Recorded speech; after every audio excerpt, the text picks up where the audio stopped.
دیکھو کسی کو بھی جب کسی گناہ کی عادت پڑ جائے تو اس کو چھوڑنا ناممکن نہیں ہوتا لیکن مشکل ہوتا ہے, اور مشکل کام اسٹیپ بائی اسٹیپ کیا جائے تو ہو جاتا ہے. ایک دم فنٹر بننے کی کوشش کرتا ہے انسان تو نہیں ہوتا. مثال کے طور پر آپ یہاں کھڑے ہوئے ہیں, ایک بندہ فلیٹ میں 10ویں منزل پر ہے, 9ویں منزل پر ہے نا, وہاں سے اوپر جھانک رہا ہے, آپ کو بول رہا ہے تو بھی اوپر آ جا. آپ کیا کرتے ہو, وہیں سے اچھل رہے ہو, کود رہے ہو کہ میں 9ویں منزل پہ پہنچ جاؤں. 2-4 دفعہ آپ اچھلے, نیچے گرے, پھر اچھلے. آپ نے بولا یار میں تو 1-2 فٹ سے زیادہ اوپر جا ہی نہیں پا رہا, میرے بس کا نہیں ہے, مجھ سے نہیں ہو پائے گا. ہدف آپ کا آسمان کی بلندی ہے اور جانے کی کوشش آپ ایسے کر رہے ہو کہ یوں اچھل اچھل کے فلیٹ میں پہنچ رہے ہو. کبھی پہنچو گے؟ ہڈی پسلی ہی توڑ دو گے اپنی. اس کا طریقہ یہ ہے بھائی, ایک قدم, دوسرا قدم, تیسرا قدم, ایک اسٹیپ پہ جا کے جب آپ بہت تھک گئے ہو بیٹھ جاؤ آرام سے. پیچھے نہیں آنا ہے, بس کیا نہیں کرنا ہے, پیچھے نہیں آنا ہے, وہاں جا کے بیٹھ جاؤ. جب تھکاوٹ ختم ہو پھر چلنا شروع کر دو. بالآخر دیر سے پہنچو گے لیکن پہنچ جاؤ گے کہ نہیں پہنچ جاؤ گے؟ 11ویں منزل پر, 15ویں منزل پر, آج نہیں تو کل پہنچ جاؤ گے. تو خوب سمجھ لو, جس گناہ کی انسان کو عادت پڑ جاتی ہے, کچھ گناہ ایسے ہیں جو آپ کی باڈی کی ریکوائرمنٹ بن جاتے ہیں. بہت اہم ٹاپک ہے, اللہ کرے یہ آپ لوگوں کی سمجھ میں, نوجوانوں کی سمجھ میں آ جائیے. کچھ گناہ ایسے ہوتے ہیں باڈی کی ریکوائرمنٹ نہیں ہوتی, پھر وہ باڈی کی نیڈ نہیں ہوتی. آپ نماز چھوڑتے ہو, یہ باڈی کی نیڈ نہیں ہے, پڑھنا نہ پڑھنا نشہ نہیں ہے, یہ سمجھ رہے ہو نا. لیکن کچھ گناہ ایسے ہوتے ہیں جن کا آپ کے باڈی سے براہ راست آپ کے جسم سے تعلق ہوتا ہے.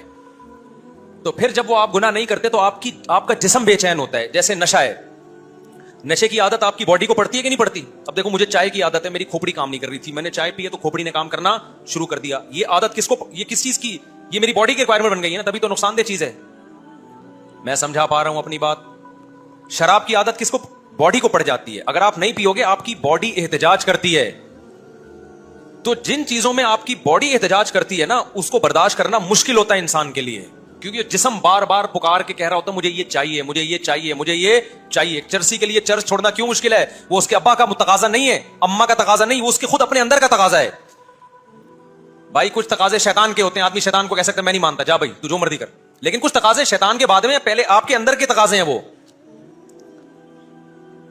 آپ کو پیاس لگتی ہے, آپ کے ابا کہہ رہے پانی نہ پیو, جسم کہہ رہے پانی پیو, تو کس کی مانتے ہو؟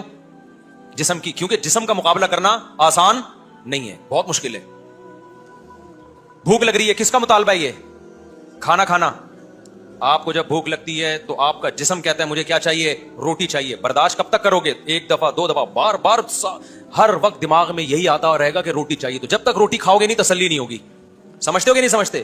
تو اسی طرح کچھ گناہ ایسے ہوتے ہیں جو آپ کے جسم کی نیڈ بن جاتے ہیں, ضرورت بن جاتے ہیں. ہینڈ پریکٹس, ماسٹربیشن جو جس کا دوسرا نام ہے, فحش فلمیں دیکھنا, زنا کرنا, شراب پینا, نشہ کرنا, یہ وہ گناہ ہیں جس کی آپ کو لت پڑتی ہے, پھر آپ کی باڈی کی ضرورت بن جاتی ہے. یہ اگر آپ یہ گناہ نہیں کرتے, آپ کی باڈی احتجاج کرتی ہے, باڈی ڈپریشن میں جاتی ہے, اسٹریس میں جاتی ہے, باڈی ٹینشن میں جاتی ہے. لہذا پھر باڈی کو ٹینشن سے نکالنے کے لیے گناہ کرنا پڑتا ہے. یہاں تک بات سمجھ میں آ گئی ہے؟ اب باڈی کی نیڈ جو ہے نا 2 طرح کی ہوتی ہے. آپ کی جسم کی جو ریکوائرمنٹ ہوتی ہے وہ کتنی طرح کی ہوتی ہے بعد میں دینا, یہ وہ 2 طرح کی. ایک وہ نیڈ ہے جو نیچرل ہے, جو قدرت نے آپ کی باڈی میں رکھی ہے, جیسے پیاس کا لگنا اور بھوک کا لگنا. یہ قدرت کی طرف سے, بچہ جب پیدا ہوتا ہے نا ماں کی چھاتیوں کی طرف لپکتا ہے کیونکہ اس کو دودھ چاہیے. یہ آپ کی بنائی بھی ضرورت نہیں ہے, بلکہ یہ قدرت نے آپ کے جسم کو دی ہے. آپ کے جسم کی صحت اس پر موقوف ہے. یہ بھوک لگنا بند ہو جائے گی, آپ مر جاؤ گے. آپ کیپسول کھاؤ گے کہ مجھے بھوک لگے.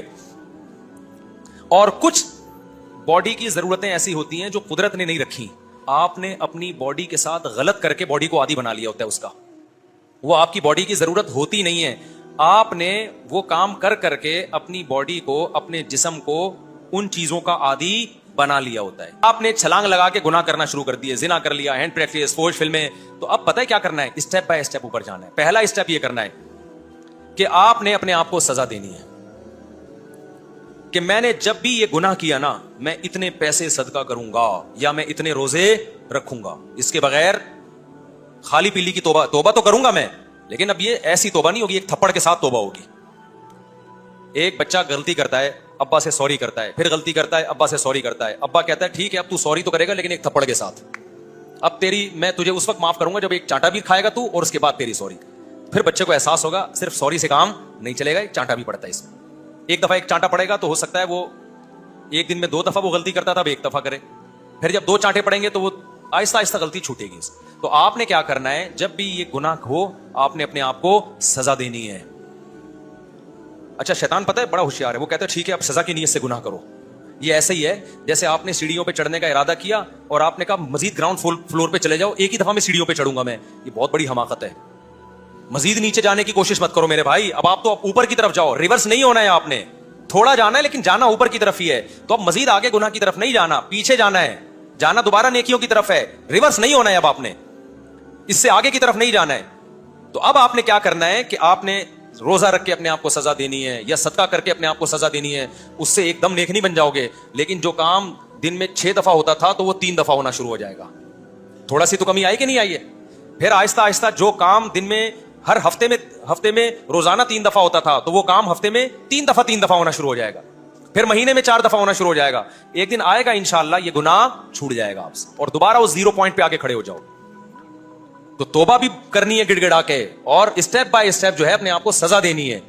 سمجھتے ہو کہ نہیں سمجھتے ہو؟ تو پھر یہ چھوٹ جائے گا. لیکن اگر ہتھیار ڈال دیے نا آپ نے کہ مجھ سے نہیں ہوتا، پھر اللہ کہے گا جب تجھ سے نہیں ہوتا تو مجھ سے تیری مغفرت بھی نہیں ہوتی ہے. کیونکہ جو خود نہیں چاہتا ہے نا تو اللہ نہیں اس کو معاف کرتا. اللہ کی عادت نہیں.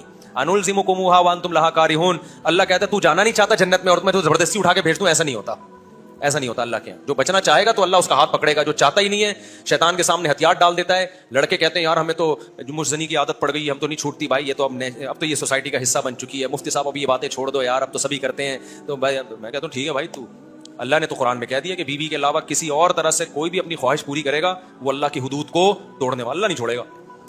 لوگ کہتے ہیں یہ فوش فلم میں تو یار سبھی دیکھ رہے ہیں، اپنی اب بچنا ممکن نہیں ہے. تو اللہ کہے میرے لیے مغفرت بھی ممکن نہیں ہے. ٹھیک ہے نا؟